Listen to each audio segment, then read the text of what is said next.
म्हाळसा, बघितलंस ना कोण आलेत ते?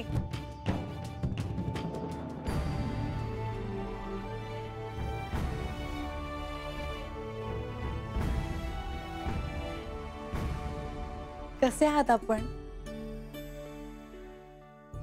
जेजुरीत सारे कसे आहे? विवाहाच्या ओढीने सर्व वातावरण मंगलमय झालंय.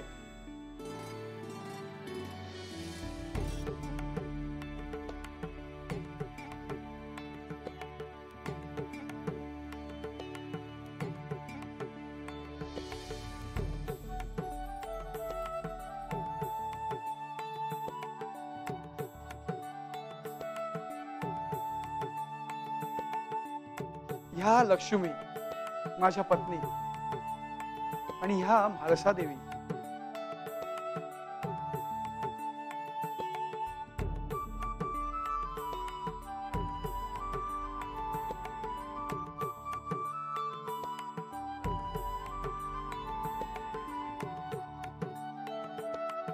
तुझ्याबद्दल खूप ऐकलं होतं म्हाळसा.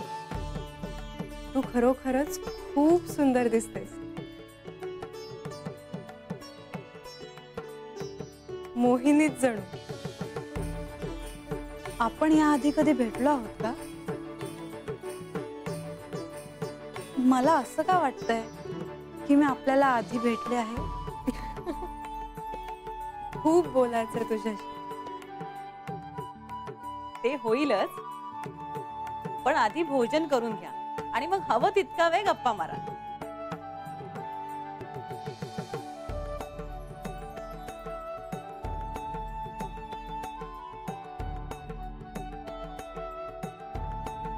तुमच्याशी बोलताना असं वाटतंय की मी माझ्या सखीशी, मैत्रिणीशी बोलतेय.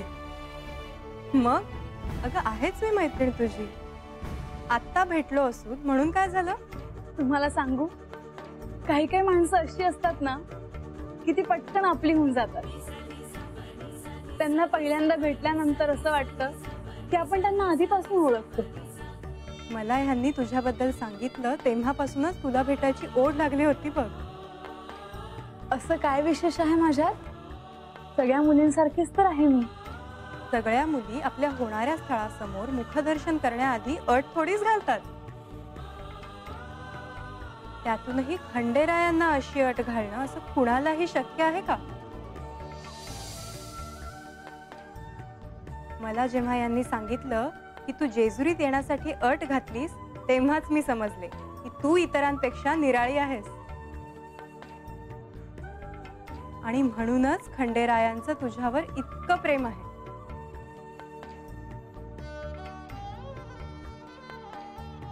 तुम्हाला एक सांगू, माझ्या आयुष्यातला असा एकही क्षण नसेल जेव्हा मी त्यांचा विचार केला नसेल. जर खंडेराय माझ्या आयुष्यात नसते तर माझ्या आयुष्याला, माझ्या असण्याला काहीच अर्थ नसता. मला माझ्या 7 जन्मात खंडेरायच पती मिळणार याची खात्री आहे. म्हाळसा, काही नाती अशी असतात की 7 जन्मापार अनंत काळ एकमेकांशीच जोडलेली असतात. आणि मला तर असं वाटतंय की तुझं आणि खंडेरायांचं नातंही हे असंच आहे. चांगल्याच गप्पा रंगलेल्या दिसतायत. हो ना. आता जेजुरीत म्हाळसाला एक मैत्रीण मिळाली आहे बरं का. आता आमच्या म्हाळसाची तुम्ही काळजीच करू नका. अशी मैत्रीण असेल तर रोजच गप्पा रंगतील नाही? हो, पण इतर गोष्टींकडेही लक्ष असू द्या. नाही म्हणजे हेगडी प्रधानांनी तुमच्यासाठी निरोप पाठवलाय, तुम्हाला बाहेर बोलावलंय. जेजुरीला प्रस्थान करायचं का मैत्रिणीकडेच मुक्काम करायचा असं विचारत होते. हो का? मैत्रिणीपेक्षा बहिणीकडे मुक्काम करूयात असं म्हणाले असावेत बहुधा. पण छे छे, आम्ही नाही करणार मुक्काम. अजून बरीच कार्य आहेत विवाह कार्याची. आता एकटीच बाई माणूस म्हणल्यानंतर मलाच बघावं लागणार सारं. कोणाकोणाला आणि काय काय सांगणार नाही का? चला, अंधार पडायच्या आधी प्रस्थान करायला हवं.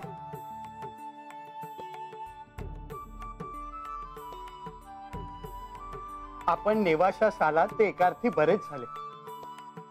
बरेच दिवस झाले जेजुरीवरून काही सांगावा आला नाही, म्हणून मीच जेजुरीला येण्याचा विचार करत होतो. गेले काही दिवस खंडेरायही इतक्या कामात व्यग्र होते, त्यामुळे विवाह संबंधी सविस्तर चर्चा करायला त्यांनाही वेळ मिळाला नाही. परंतु आता काही गोष्टी स्पष्ट झाल्या. अहो, आमच्याकडे सुद्धा सगळ्यांना लग्नाचेच वेध लागले. तेव्हा एखादा चांगलासा मुहूर्त बघू आणि विवाहाच्या पूर्वतयारीला सुरुवात करू. तिम्मशेठ, जेजुरीतही प्रत्येकाला विवाहाचेच वेध लागले आहेत. खंडेरायांचा विवाह म्हणजे जल्लोषच. सर्वत्र चैतन्यपूर्ण वातावरण आहे. प्रत्येकाला काय करू आणि काय नको असं झालंय. आपण आमचा जेजुरीस केलेला पाहुणचार आम्ही अद्यापही विसरलेलो नाही आहोत. अहो, आपल्यासारखी माणसे शोधून देखील सापडणार नाही. खरं आमच्या म्हाळसाने नशीब काढले. ह्यापेक्षा चांगले स्थळ तिला मिळणे शक्य नाही. वास्तविक खंडेरायांशी बोलण्याची माझी पात्रता नाही, परंतु आमच्या कन्येला आपण भगिनी मानता म्हणून आपल्याशी मोकळेपणाने बोललो. तिम्मशेठ, विवाह कार्याची काळजी करू नका. अहो, विवाह कार्य उत्तमरित्या पार पडेल.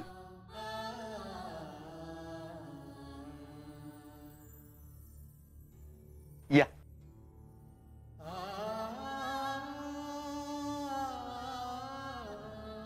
तिम्मशेठ, आमच्याकडून ह्या काळात आपल्याशी संपर्क साधता आला नाही, कारण त्यावेळी परिस्थितीच तशी होती. परंतु आता आम्ही ज्या कार्यासाठी आलो आहोत त्याविषयी बोलूया. श्री खंडेराय आणि म्हाळसा देवी यांच्या विवाहाची तिथी निश्चित झाली होती, परंतु विवाह स्थळ ठरवायचे होते. आता ते विवाह स्थळ ठरले आहे. विवाह पाल किंवा पाली येथे पार पडावा अशी श्री खंडेरायांची इच्छा आहे. कुठलं गाव? मी तर याविषयी कधी ऐकलं नाहीये.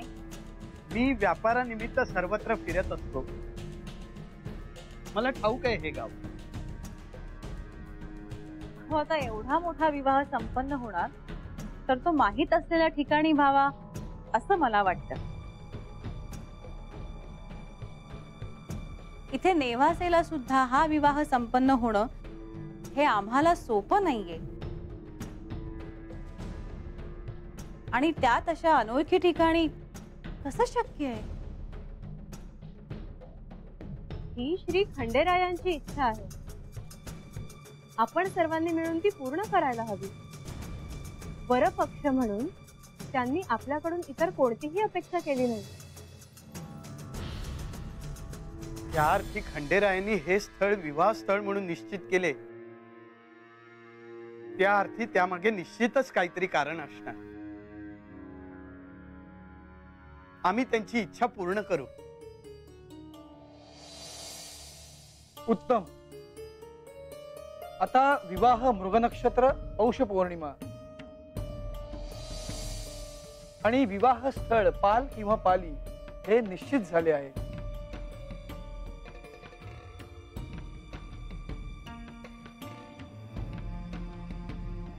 तिम्माशेठ,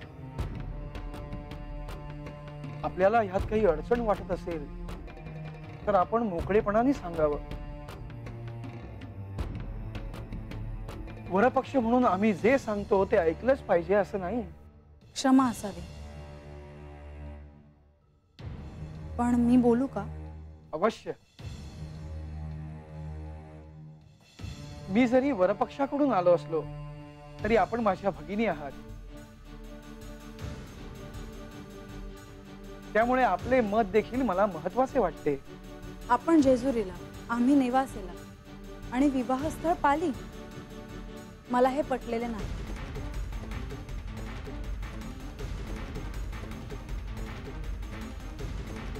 म्हाळसा देवी, विवाह स्थळ पाली असावे ही श्री खंडेरायांची इच्छा आहे. परंतु आपणास जर का मान्य नसेल तर ते स्थळ बदलले जाईल. माझ्या एकुलत्या एका कन्येचा विवाह आहे. त्यामुळे तो उत्तमरित्या पार पडण्यासाठी मी सर्वस्व पणाला लावी.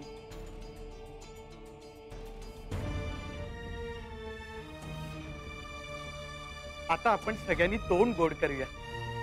मायानंदा, खडी साखर घेऊन ये.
शेठ, आम्ही आता येतो. आता विवाहाच्या वेळी प्रत्यक्षात जेजुरीत भेट होईल.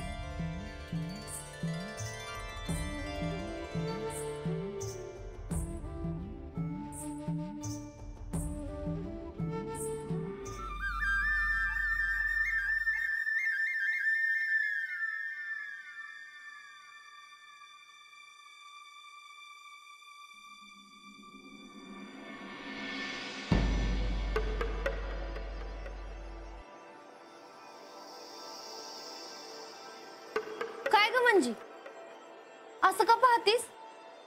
मगासपासून बघते मी, माझ्याकडेच बघतेस. अगं बघून तुझं काम होणार आहे का? दिलंय ते काम कर की. अगं मग काय करू? तुला कित्येंदा विचारलं की सांग सांग, पर तू काय मला त्या दिवशीचं सांग ना बघ. अगं आता अजून काही सांगायचं राहिलंय का बाकी? नाही नाही म्हणता म्हणता तुला समजा कळच की. हो, पर त्या दिवशी नेमकं काय झालं ते काय बी सांगितलं नाही तुम्हाला. तुला खंडेराय रानात भेटलं ना व? काय म्हणलं ते तुला?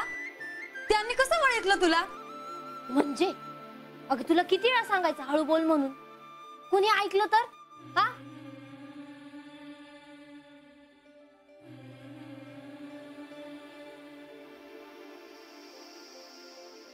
बानू, सांग ना ग.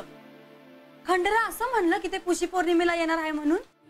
होय, पर ते असं बी म्हणले की कोणाला बी सांगू नगस, नाहीतर त्यांना येता येणार नाही. पर खंडेराय नक्की तवाच येणार आहे ना ग? अगं मग ती येणार म्हणून तर सारा वाडा सारवायला घेतलाय म्या. म्हणजे तुला एक सांगू का? अगं ते हत येणार म्हणून मला काय करून काय न ग असं झालंय बघ. आता त्यांना काय आवडतं काय नाही आवडत ते मला नाही ठाव, पर म्या मनापासून समजा करणार आहे बघ. मग अगं खंडेराय तुझ्या घरला येणार ही काय साधी सुधी गोष्ट आहे का? म्हणजे आता परत जर तू त्यांचं नाव घेतलंस ना तर बघ, खंडेराय हत येणार आहेत हे कोणाला बी कळता कामा नये. होय, आता कधी एकदा पुशी पौर्णिमा येते असं झालंय बघ मला.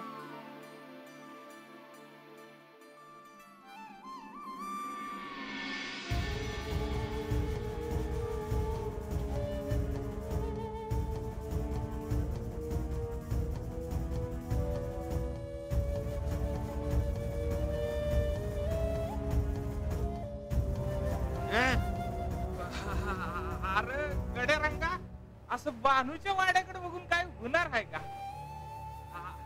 बर त्या दिवशी तिकडे काय झालं ते सांगणार आहेस का? अरे माझं पाक टकुऱ्या फिरायची वेळ आली का? अरे पण का रे?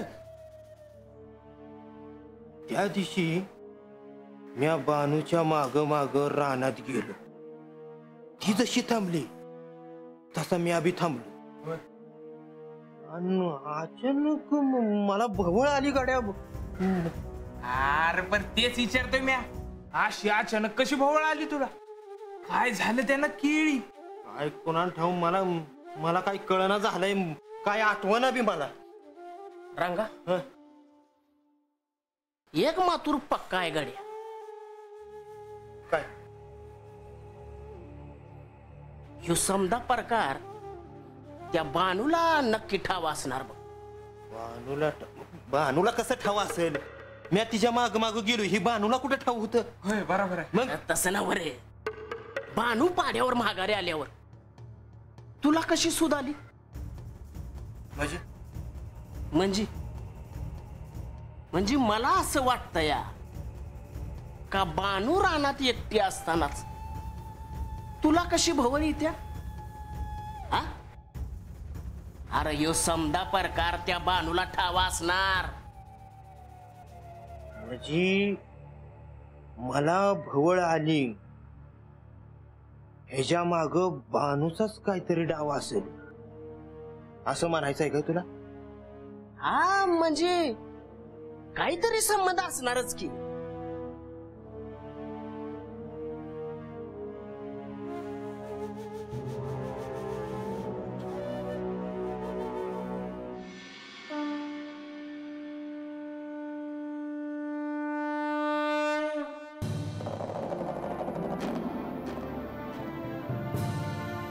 प्रधानजी, देवी लक्ष्मी यावे.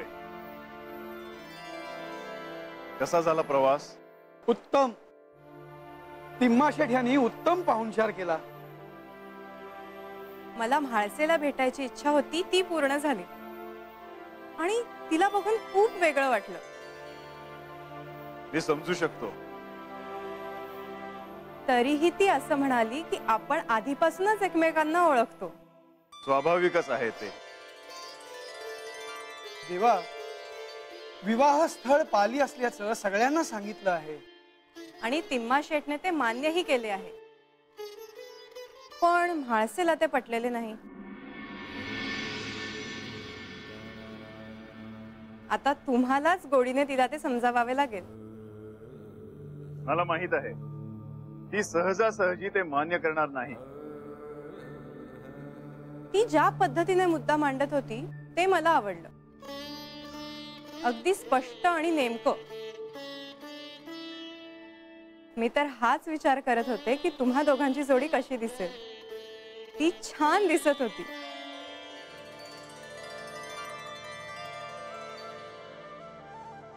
देवा, तिम्मा शेठ आणि त्यांच्या कुटुंबियांना हे स्थळ अनोळखी असल्यामुळे आणि विवाहाचं स्वरूप मोठं असल्यामुळे दडपण आलंय.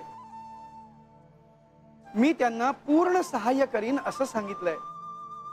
तसंच वर पक्षाकडून अवास्तव अपेक्षाही नाही हेही सांगितलंय. देवा, तिम्मा शेठ हे अनुभवी व्यापारी आहेत, त्यामुळे त्यांच्या लगेच लक्षात आलं आणि त्यांनी पालीला विवाह करण्यासाठी होकार दिला. हो, परंतु स्त्री पक्षाला ते पटलेलं नाहीये. असो, मुहूर्त शोधून विवाहाच्या तयारीला सुरुवात करावी. मी असे म्हणते आहे की आपण आता विवाहपूर्व सगळ्या विधींसाठीही मुहूर्त शोधून तयारी सुरू करावी. इथे जेजुरीत काहीही करण्याआधी आधी खंडेरायांना सांगून त्यांची परवानगी घेणं आवश्यक आहे. तुम्ही स्वतः सगळं ठरवू नका. प्रधानजी, देवी लक्ष्मींना माझ्या कोणत्याही अनुमतीची आवश्यकता नाही. या संपूर्ण विवाहाची सूत्र मी त्यांच्याकडेच देतो आहे. तेव्हा आता तुम्हालाही या विवाह संदर्भात त्यांच्याशीच चर्चा करावी लागेल. पण एक लक्षात ठेवा, विवाह स्थळ योग्य कसे आहे हे म्हाळसेला गोडीने तुम्हालाच सांगायचे आहे.